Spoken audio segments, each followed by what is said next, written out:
75% हे महायुतीचे निवडून येतील, तशाच प्रकारचा कौल हा महाराष्ट्राच्या जनतेने दिलेला आहे।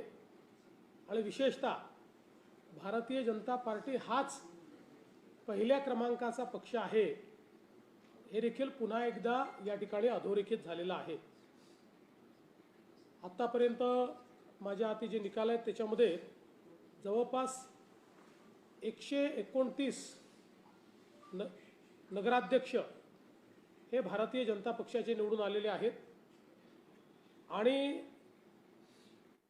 आपण जर बघितलं तर आमचे तिघांचे मिळून जे नगराध्यक्ष आहेत ते जवळपास 75% नगरसेवक आहेत, नगराध्यक्ष आहेत। आणि आपण नगरसेवकांचा जर विचार केला तर तिथे तर भारतीय जनता पक्षाने एक नवीन रेकॉर्ड तयार केला। 2017 साली आम्ही नंबर 1 चा पक्ष होतो, त्यावेळी आमचे 1602 नगरसेवक होते। आता त्याच्यात दुपटीपेक्षा जास्त 3325 नगरसेवक हे भारतीय जनता पक्षाचे निवडून आलेले आहेत। त्यामुळे एकूण जी नगरसेवकांची संख्या आहे त्याच्या 48% एकट्या भाजपचे नगरसेवक हे निवडून आलेले आहेत। याचा अर्थ प्रचंड मोठं जनसमर्थन आम्हाला मिळालेलं आहे। मी आज विशेषतः आमचे जे सहयोगी आहेत श्री एकनाथराव शिंदेजी, श्री अजितदादा पवारजी यांचंही मनापासून अभिनंदन करतो। त्यांच्याही पक्षांनी अतिशय चांगला परफॉर्मन्स दिलेला आहे। एक प्रकारे विधानसभेचा परफॉर्मन्स हा आम्ही रिपीट केलेला आहे। या निवडणुकीमध्ये पहिल्यांदाच आमचे अध्यक्ष श्री रवींद्र चव्हाणजी यांच्या नेतृत्वात ही निवडणूक होत होती आणि त्यांच्या नेतृत्वातल्या या पहिल्या निवडणुकीत एक प्रचंड मोठं यश हे भारतीय जनता पक्षाला मिळालं। त्याबद्दल मी रवींद्र चव्हाणजींचे मनापासून अभिनंदन करतो। या निवडणुकीमध्ये रवींद्र चव्हाणजी असतील, आमचे पूर्व अध्यक्ष चंद्रशेखर बावनकुळेजी असतील आणि आमचे मंत्रिमंडळातले सहकारी असतील, या सगळ्यांनी खूप मेहनत केली, अतिशय चांगलं कोऑर्डिनेशन केलं। पक्षाची संघटना यामध्ये एक प्रकारे खूप चांगला संवाद हा स्थापित झाला आणि त्यामुळे एक अभूतपूर्व अशा प्रकारचा विजय मिळाला आहे। आणि विशेषतः 2017 पेक्षाही मोठा विजय हा आम्हाला या ठिकाणी मिळालेला आहे। मला असं वाटतं की गेल्या 20-25 वर्षाच्या महाराष्ट्राच्या इतिहासामध्ये इतका मोठा विजय कोणालाच मिळालेला नाही जो आज आम्हाला भाजप आणि महायुतीला मिळालेला आहे। आणि म्हणून मी नागरिकांचे खूप आभार मानतो। सगळ्यात महत्त्वाचं काही असेल तर या निवडणुकीमध्ये मी पूर्ण सकारात्मक प्रचार केला। एकाही सभेमध्ये एकाही व्यक्तीच्या विरोधात, एकाही पक्षाच्या विरोधात, एकाही नेत्याच्या विरोधात बोललो नाही। केवळ विकासावर मतं मागितली। आम्ही काय केलं हा ट्रॅक रेकॉर्ड सांगितला, आम्ही काय करणार आहोत याची ब्लूप्रिंट मांडली आणि त्याला अतिशय चांगला प्रतिसाद हा सर्व लोकांनी दिला आणि मतदारांनी आम्हाला निवडून दिलं। त्यामुळे एक प्रकारे भारताच्या इतिहासातली ही पहिली निवडणूक असेल की ज्या निवडणुकीमध्ये एखाद्या पक्षाचा मुख्यमंत्री कोणावरही एक सूदभरही टीका न करता त्यांचा पक्ष विजयी होतो। एक प्रकारे लोकांनी आमच्या विकास कामांना दिलेली पावती आहे। मला या निमित्ताने हे देखील या ठिकाणी नमूद करायचं आहे की आज देशामध्ये माननीय मोदीजींच्या नेतृत्वात भाजप आणि NDA बद्दल जी काही सकारात्मकता आहे त्याचा आम्हाला विशेष फायदा याच्यामध्ये झालेला आहे। आणि विशेषतः आमचे जे शीर्षस्थ नेते आहेत, आमचे अमित भाई असतील, आमचे नड्डाजी असतील, आता नव्यानेच आमचे झालेले जे काही कार्याध्यक्ष आहेत नितीन नवीनजी असतील, एक प्रकारे संपूर्ण केंद्रीय नेतृत्वाने आमच्यावर विश्वास दाखवून सगळी जबाबदारी या निवडणुकीची राज्यावर दिली होती आणि ती अत्यंत चांगल्या पद्धतीनं आम्ही सगळे मिळून पार पाडू शकलो। विशेषतः या ठिकाणी मी उल्लेख केला की रवी चव्हाण असतील किंवा चंद्रशेखर बावनकुळे असतील यांनी प्रचंड दौरा करून खूप मोठ्या प्रमाणात कोऑर्डिनेशन केलं आणि प्रत्येक विभागामधले आमचे जे नेते आहेत त्या नेत्यांनी देखील खूप चांगल्या पद्धतीनं त्या विभागामध्ये मग पश्चिम महाराष्ट्रामध्ये चंद्रकांत दादा असतील, जयकुमार गोरे असतील किंवा आमचे राजे असतील, त्या ठिकाणी शिवेंद्र बाबा अतिशय चांगल्या पद्धतीनं त्यांनी त्या ठिकाणचं कोऑर्डिनेशन केलं किंवा मराठवाड्यातले जे आमचे नेते आहेत मग पंकजाताई असतील, अतुल सावे असतील किंवा संभाजी राव निलंगेकर असतील, मेघनाते बोर्डीकर असतील, अतिशय चांगल्या पद्धतीनं त्या ठिकाणचं त्यांनी कोऑर्डिनेशन केलं। इकडे आमच्या उत्तर महाराष्ट्रामध्ये आमचे गिरीश महाजन असतील किंवा जयकुमार रावल असतील, या सगळ्यांनी अतिशय चांगल्या पद्धतीचं कोऑर्डिनेशन या सगळ्या भागामध्ये केलं। अर्थात मी काही सगळ्यांची नावं घेऊ शकत नाही, यांच्यासोबत अनेक लोक हे खूप चांगल्या पद्धतीनं काम करत होते। विदर्भामध्ये बावनकुळे साहेब स्वतः पूर्ण लक्ष देऊन त्या ठिकाणी होते आणि संपूर्ण महाराष्ट्र पाहत असताना विशेषतः कोकणाचा सगळा भाग यामध्ये आमचे रवींद्र चव्हाण यांनी स्वतः खूप लक्ष घातलं आणि इतरही आमची जी सगळी नेते मंडळी तिथली होती या सगळ्यांनी खूप चांगल्या पद्धतीनं या निवडणुकीमध्ये काम केलं।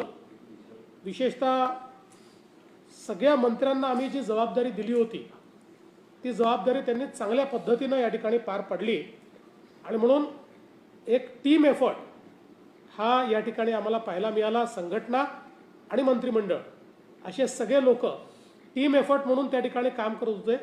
त्यामुळे आमच्या टीम BJPचा हा विजय आहे, टीम भाजपचा हा विजय आहे आणि अर्थातच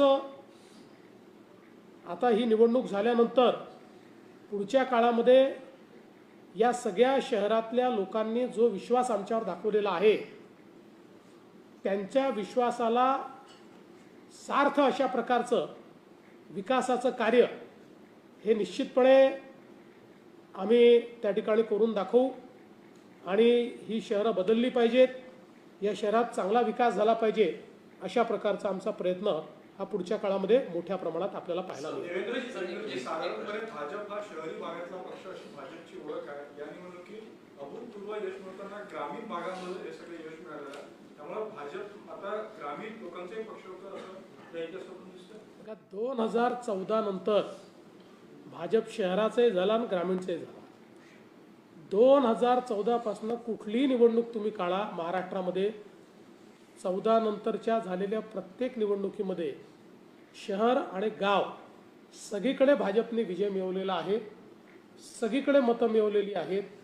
अगदी आपण जर विचार केला की त्यातल्या त्यात आमचा परफॉर्मन्स हा जो काही 24च्या लोकसभेमध्ये खाली गेला त्यावेळी आमची मतं कमी झालेली नाहीत, त्याहीवेळी आम्ही 0.5% हारलो, पण त्यावेळी ग्रामीण भागातही अतिशय उत्तम मतं आम्ही घेतली आहेत। भाजप हा सर्व जातींचा, सर्व समाजांचा आणि सर्व भौगोलिक अशा पद्धतीनं विस्तार असलेला पक्ष आता महाराष्ट्रात झालेला आहे। महाराष्ट्राचा नंबर 1 पक्ष हा भाजपच आहे। यश मिळवलं पण तळ कोकणात चव्हाण साहेब स्वतः गेले होते तिथे, पण पाहिजे तसं यश नाही विकास आघाडी तिथे। त्या ठिकाणी आम्ही तुम्ही एक लक्षात घ्या की विशेषतः रत्नागिरीमध्ये आम्ही महायुतीत लढत होतो, तिथे आम्हाला चांगलं यश मिळालेलं आहे। सिंधुदुर्गमध्ये युती नव्हती, तिथे काही जागा जिंकलो, काही जागा हारलो, बाकी ठिकाणी आम्हाला चांगलंच यश मिळालेलं आहे। कोकणामध्ये तुम्हाला आमची टॅली याकरता थोडी कमी दिसते, कारण आम्ही तिथे महायुतीत लढलो आहे। कुठे आम्ही NCP सोबत त्यांचा उमेदवार होता, कुठे शिवसेनेचा उमेदवार होता, आम्ही जे एकूण लढलो त्या ठिकाणी आमचा विजयच झालेला आहे। या संपूर्ण निवडणुकीमध्ये विरोधी पक्षातले नेते फार सक्रिय दिसले नाही, निवडणुकीतून दिसले ते नाही. आता निकालातही त्यांचे आकडे सिंगल डिजिट आहे. म्हणजे ठाकरे गट, पवार गट, काँग्रेस 31 वगैरे जागा आहेत. मुळामध्ये विरोधी पक्षाच्या नेत्यांना हे लक्षात आलं होतं की या निवडणुकीमध्ये महायुतीचाच विजय होणार आहे आणि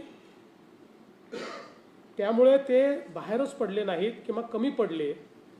कारण त्यांना असं वाटत होतं की आत्ता जर आपण हारलो आहे हे लोकांना लक्षात आलं तर पुढे महानगरपालिका आहेत, जिल्हा परिषद आहेत, त्याच्यामुळे आपल्या कार्यकर्त्यांचं मॉरल डाऊन होईल.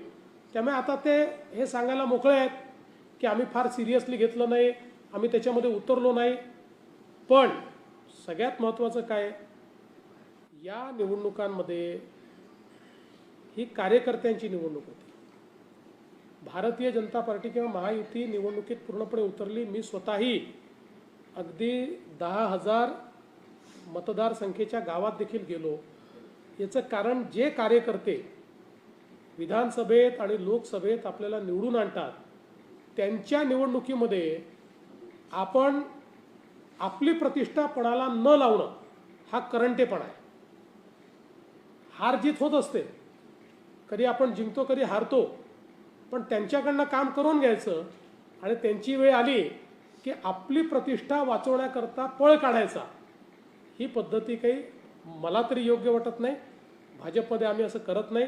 आम्ही जिंकलोय आहे, हारलोय आहे. जेव्हा हारलो तेव्हाही कधी पळालो नाही आणि जिंकलो तेव्हाही कधी त्यातनं आम्ही मातलो नाही. सर हे सांगा, आज ज्या पद्धतीने निकाल आलेला आहे, रेकॉर्ड झालेला आहे. एक रेकॉर्ड असाही झाला आहे, कामठीमध्ये पहिल्यांदा विजय मिळालेला आहे.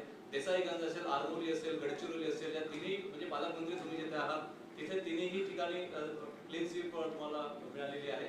म्हणजे या रेकॉर्डमध्ये आणखी रेकॉर्ड जोडला गेला आहे. पालकमंत्री पद दोघांकडचं तिथे तुम्हाला यश मिळालं. पहिल्यांदा भाजप जिंकली. खरं म्हणजे नागपूर जिल्ह्यामध्ये खूपच चांगलं यश आम्हाला मिळालेलं आहे आणि विशेषतः आमचे पालकमंत्री चंद्रशेखर बावनकुळे यांचं याच्यात विशेष श्रेय आहे. कारण त्यांनी स्वतः एकेका नगरपालिकेमध्ये लक्ष घालून प्रचार करून सर्व लोकांना सोबत ठेवून या ठिकाणी हे काम केलं आणि खरं आहे की जवळपास 30-35 वर्षानंतर पहिल्यांदाच कामठीमध्ये भारतीय जनता पक्षाचे नगराध्यक्ष त्या ठिकाणी निवडून आले आहेत.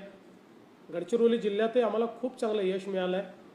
एकूणच तुम्ही जर बघितलं तर जवळपास 15 जागा म्हणजे 15 नगरपालिका अशा आहेत की ज्या ठिकाणी आम्ही मेजॉरिटीत आलो, पण दुर्दैवाने कमी मतांनी आमचे नगराध्यक्ष त्या ठिकाणी पडले आहेत. ठीक आहे, चंद्रपूरचा जो विषय आहे त्या संदर्भात निश्चितपणे आता तिथल्या ज्या काही नगरपालिकांमध्ये आम्हाला यश मिळू शकलं नाही त्याच्या कारणांची आम्ही मीमांसा करू. त्या संदर्भात निश्चितपणे, कारण आता महानगरपालिकेची देखील निवडणूक आहे, त्यामुळे निश्चित त्याची मीमांसा करून तिथे कुठे कमतरता राहिली आहे ती कमतरता दूर करण्याचा प्रयत्न करू.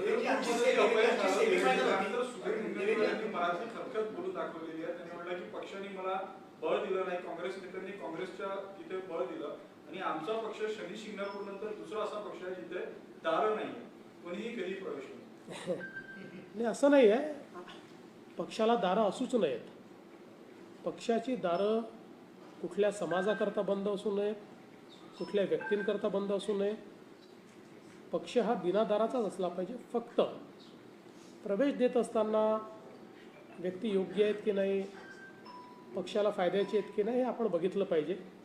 त्यामुळे मला असं वाटतं की आज समजा पक्षाने काही प्रवेश दिले असतील तर त्याचा फायदाच झालेला आहे. संपूर्ण महाराष्ट्रामध्ये हा जो काही विजय आपल्याला मिळालेला आहे.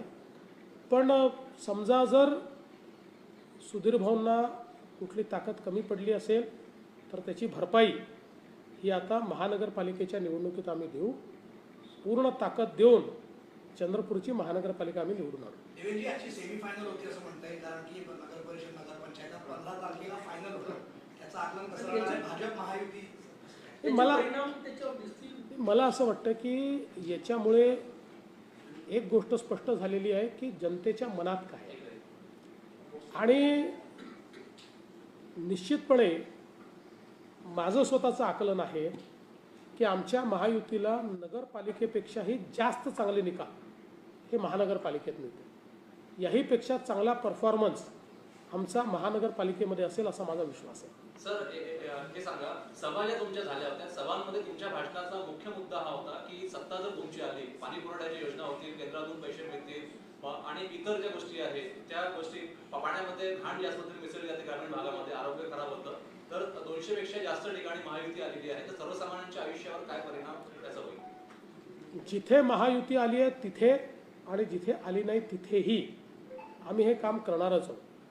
तुम्ही बघा, माझ्या मागच्याही कारकिर्दीमध्ये 14 ते 19 मध्ये जवळपास महाराष्ट्रातल्या 400 पैकी 200 शहरांमध्ये आम्ही पिण्याच्या पाण्याच्या योजना, घनकचऱ्याच्या योजना, त्यानंतर भुयारी गटाराच्या योजना याला निधी उपलब्ध करून दिलेला आहे. त्या वेगवेगळ्या स्टेजवर आजही कामं काही चाललेली आहेत. त्यामुळे मुळात मी लोकांना हे सांगायचो की पहिल्यांदा केंद्र सरकारनेही शहरीकरण हा अभिशाप नाही आहे, तर शहरीकरण हे आपण नियोजित केलं तर 65% GDP शहरांमध्ये तयार होतो. त्यामुळे वस्तू आणि सेवांची निर्मिती करून आपण सामान्य माणसाचं जीवन बदलू शकतो आणि मोठ्या प्रमाणात रोजगार निर्मिती करू शकतो. हे मी सातत्याने सांगितलं आणि तेच आम्ही या पुढच्या काळामध्ये करणार आहोत. ईव्हीएम आणि बोगस मतांचा मुद्दा उपस्थित केला जात आहे. जी नेहमीची कॅसेटची विधानसभेत वापरली तिथीच पुन्हा श्यामकुमार वर्मे कामठीला पोहोचले, तिथे अंजनगाव सुरजीला अमरावतीचे खासदार पोहोचले, रिकाउंटिंगची मागणी सतत केली जाते. रिकाउंटिंग केलं तरी काय फरक पडणार आहे? आणि जे काही नियमात असेल, जिथे नियमात रिकाउंटिंग असेल तिथे रिकाउंटिंग होईल. आम्हाला काही त्याची अडचण नाही आहे. मुळामध्ये जेव्हा आपण त्या ठिकाणी पराभूत होतो त्यावेळेस पराभव हा स्वीकारायचा असतो. आता गडचिरोलीमध्ये आमचा एक उमेदवार पोस्टल बॅलेटमध्ये एका मताने हरलेला आहे. तर ठीक आहे, तर जे काय ते आपल्याला स्वीकारावं लागतं. मुख्यमंत्री जी की जीत को किस तरीके से देख रहे हैं, क्या समीक्षा करेंगे इस जीत को आप? देखिए, मुझे बहुत खुशी है कि महाराष्ट्र की जनता ने फिर एक बार भारतीय जनता पार्टी पर और हमारी महायुति पर पूरे तरीके से विश्वास दिखाया है. फिर एक बार बीजेपी ये सबसे बड़ी पार्टी बनकर उभरी है. 129 शहरों के प्रेसिडेंट, नगराध्यक्ष ये भारतीय जनता पार्टी के बने हैं. 75% नगर पालिकाओं में बीजेपी, शिवसेना और राष्ट्रवादी महायुति के नगराध्यक्ष बने हैं. बीजेपी ने एक नया रिकॉर्ड कायम किया है. 48% नगर सेवक पूरे राज्य के ये बीजेपी के सिंबल पर चुनकर आए हैं. करीब 3,500 हमारे 3,300 हमारे नगर सेवक चुनकर आए. ये महाराष्ट्र में एक रिकॉर्ड हम लोगों ने किया है.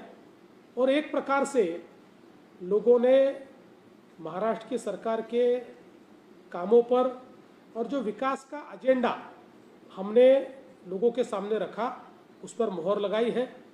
विशेष रूप से मैं कहना चाहता हूं कि हमारे प्रधानमंत्री श्री नरेंद्र मोदी जी, इनके नेतृत्व में पूरे देश में जो एक विकास की सकारात्मकता दिखाई पड़ती है उसका हमको सबसे ज़्यादा लाभ हुआ. एक प्रकार से लोगों ने उस सकारात्मकता को अपनाया और हमारे पार्टी के जो शीर्षस्थ नेता है, हमारे अमित शाह जी होंगे, हमारे राजनाथ जी होंगे, हमारे नड्डा जी होंगे, हमारे नितिन नवीन जी होंगे, इन सब ने महाराष्ट्र के नेतृत्व पर जो विश्वास जताया उसके कारण ये जीत हमको मिली है.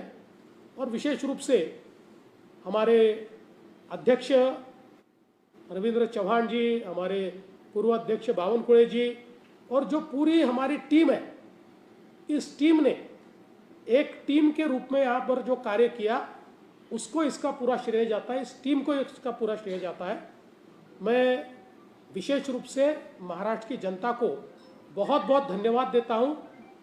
एक साल पहले विधानसभा में उन्होंने जिस प्रकार से मैंडेट दिया उसी मैंडेट को उन्होंने फिर एक बार हमारे लिए रिपीट किया है. मुख्यमंत्री जी, जैसे कि आपने कहा कि इस बार आपने किसी पार्टी विशेष का नाम नहीं लिया, किसी पार्टी विशेष पे टिप्पणी नहीं की, तो कौन क्या लग रहा था आपको, कैसे पूर्वानुमान लग रहा था कि चुनाव में आरोप प्रत्यारोप के बिना इतनी बड़ी जीत हासिल होगी?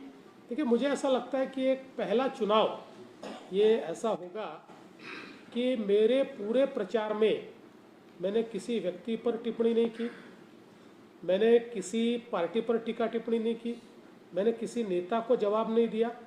मैं केवल विकास की बात करता था, किस प्रकार से जो नागरिक जीवन है उसको बदलने का प्रयास 2014 के बाद मोदी जी के नेतृत्व में हुआ है, उसके बारे में मैं बताता था।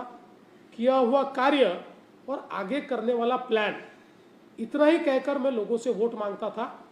पहली बार 100% सकारात्मक वोट मैंने मांगा और 100% सकारात्मक वोट जनता ने हमको दिया। एक साल के दौरान महाराष्ट्र सरकार ने बहुत अच्छे डिसीजन लिए, राजस्व विभाग हो, बाकी सब विभाग हो, उसका स्टार्ट लगाया जनता ने सरकार। बिल्कुल, देखिए, चूंकि क्या होता है कि ऐसा कोई भी चुनाव एक प्रकार से आपकी पॉलिसीज पर रिफ्लेक्शन होता है, आपकी कार्यप्रणाली, आपका प्रशासन, इन सब चीज़ों पर एक रिफ्लेक्शन होता है और एक प्रकार से लोगों ने उस पर मोहर लगाई है, उस पर एक सेटिस्फैक्शन जाहिर किया है। आज के रिजल्ट का रिफ्लेक्शन दिखाई देगा 15 जनवरी को जो महापालिका के मैं ऐसा मानता हूं कि महानगर पालिका के जो चुनाव होने वाले हैं उसमें हमको इससे भी ज़्यादा अच्छा यश मिलेगा, ऐसा मेरा मानना है। मुख्यमंत्री जी, ये चुनाव जो था विधानसभा आप लोगों ने संयुक्त रूप से लड़े, ये चुनाव ऐसा था कि आप अकेले पार्टी अपने अपने पक्षों को लेके गए थे,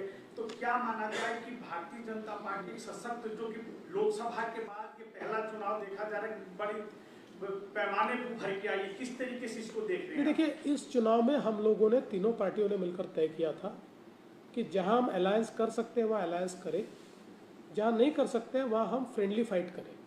तो उस हिसाब से कुछ जगह हमारा अलायंस था, कुछ जगह हमारी फ्रेंडली फाइट भी थी, लेकिन लोगों ने हमको ही चुना। विशेष रूप से हमने इसलिए तय किया था कि ये चुनाव कार्यकर्ताओं का चुनाव होता है और जो कार्यकर्ता हमारे लिए लोकसभा और विधानसभा में काम करते हैं उनको इस चुनाव में लड़ना ये उनकी एक प्राथमिकता होती है। इसलिए कुछ जगह पर जहां हम ही तीनों पार्टियां बहुत ही मजबूत थी, ऐसी जगह पर हमारे सामने कुछ प्रॉब्लम्स थे, तो हम लोगों ने तय किया कि फ्रेंडली फाइट करेंगे। बाकी जगह पर जहां हम अलायंस कर सकते थे अलायंस किया, कहीं पर भी एक दूसरे के खिलाफ हम नहीं बोले और एक प्रकार से बिल्कुल मित्रता के साथ इस चुनाव को हमने लड़ा और लोगों ने हमको बहुत अच्छा यश दिया और भारतीय जनता पार्टी ही महाराष्ट्र की सबसे बड़ी पार्टी है, ये जनता ने वापस यश मिळवण्यापेक्षा यश टिकवून ठेवणं थोडं अवघड असतं, की आता एक वर्षानंतर तुम्ही ते रिपीट करून दाखवता, तर 3च्या तुमचं टार्गेट मी आता ठेवलं होतं, महापालिकेकरता टार्गेट काय आहे? महानगरपालिकेत अतिशय चांगलं यश आम्हाला मिळेल। आत्ता मी त्या संदर्भात किती मिळतील वगैरे हे बोलत नाही, पण मला जे काही ग्राउंडवर दिसत आहे त्यात मला हे वाटतं आहे की लोकांची इच्छा ही पुन्हा महायुतीला निवडून द्यायची आहे। महानगरपालिका लोक आमच्याकडे सोपवतात। मुख्यमंत्री जी, एक सवाल है, आज नितिन गडकरी के घर पे आप लोगों की एक महत्वपूर्ण बैठक हुई, किन मुद्दों पे हुई? क्या महानगर पालिका का विषय था और क्या पूरे 29 महानगर पालिकाओं के विषय पे आप लोगों ने आज चर्चा की? किस तरीके की चर्चा थी? ठीक है, आज मुख्य रूप से नागपुर महानगर पालिका के ऊपर चर्चा थी। नागपुर महानगर पालिका के कोर टीम की बैठक थी। उस बैठक में आने वाला जो महानगर पालिका का चुनाव है, उस चुनाव में हम लोग किस प्रकार से आगे जाएंगे, इसके ऊपर चर्चा और चिंतन हमने किया है। 5,000 फॉर्म तुमच्या नेतृत्वात निवडणूक जी आहे ती लढली गेली। नागपूरला आतापर्यंत एवढं यश कधीच मिळालेलं नाही आणि तुमचा गृह जिल्हा म्हणून तुमचंही सगळ्यात मोठं क्रेडिट आहे पालकमंत्र्यांचंही। बघा, मी मुख्यमंत्री असल्यामुळे नेता आहे, बाकी माझ्या नेतृत्वात लढली गेली असं म्हणण्यापेक्षा एक जॉईंट आमचं नेतृत्व होतं, एक मोठी टीम या निवडणुकीमध्ये काम करत होती। त्या सगळ्या टीमने अतिशय चांगलं कोऑर्डिनेशन केल्यामुळेच आम्हाला हा विजय मिळाला आहे। त्यामुळे हा आमच्या संयुक्त नेतृत्वाचा विजय आहे। मुंबईच्या महापालिकेची चर्चा जी सुरू आहे महायुतीबाबतची, 150 जागांवर शिंदे सेनाने आपली ठरलेल्या आहे, 77 जागांवर कुठेतरी चर्चा सुरू असल्याची माहिती आहे, काय नेमकं चित्र आहे की ते माहिती आहे? आत्ता चर्चा नीट चाललेली आहे आणि मला असं वाटतं की येत्या 1-2-3 दिवसात ही चर्चा आम्ही अंतिम करू. त्या दिशेनं आमची कारवाई चाललेली आहे. अर्थातच जेव्हा युतीच्या बोलण्या होतात तेव्हा काही गोष्टी अडतात. आता जिथे फायनली अडेल त्या ठिकाणी शिंदे साहेब आहेत, मी आहे, आम्ही मिळून त्याचा मार्ग वोट चोरीचा मुद्दा बुमरँग झालाय या निकालातून आज असायला. मला असं वाटतं की वोट चोरी हा मुद्दाच नाही आहे. हे जोपर्यंत विरोधी पक्षाला समजणार नाही, म्हणजे खरं म्हणजे ते लोकांना जे मुद्दे रेलिव्हंट वाटत नाही असे मुद्दे ते जोपर्यंत मांडतील तोपर्यंत आमचा फायदाच आहे. नागपूर महानगरपालिकेसाठी 5,000 फॉर्म्स आहेत, मागच्या वेळेसी विकल्या गेले होते, यावेळेसी 5,000 फॉर्म्सची अपेक्षा आहे. 3,500 जवळपास मुलाखती होतील. मग कसं ऍडजस्ट करणार सगळ्यांना? काही चॅलेंजेस आहेत? चॅलेंज तर निश्चित आहे. पक्ष वाढलेला आहे, यश मिळतं आहे, कार्यकर्ते मोठ्या प्रमाणात आहेत, त्यामुळे अपेक्षा जास्त असतात. पण आम्ही सायंटिफिकली काही सर्वे करतो, काही आमच्या जे काही आमचे संघटनेतले लोक आहेत त्यांची मतं घेतो, काही जुन्या कार्यकर्त्यांची मतं घेतो, असं सगळं मिळून फायनली या संदर्भातला निर्णय आम्ही घेतो. त्यामुळे खूप मोठ्या प्रमाणात लोकांनी इंटरव्ह्यू दिले खरं आहे, पण आम्ही शेवटी त्याच्यातनं निर्णय करू. थँक्यू. धन्यवाद सगळ्यांचा, धन्यवाद.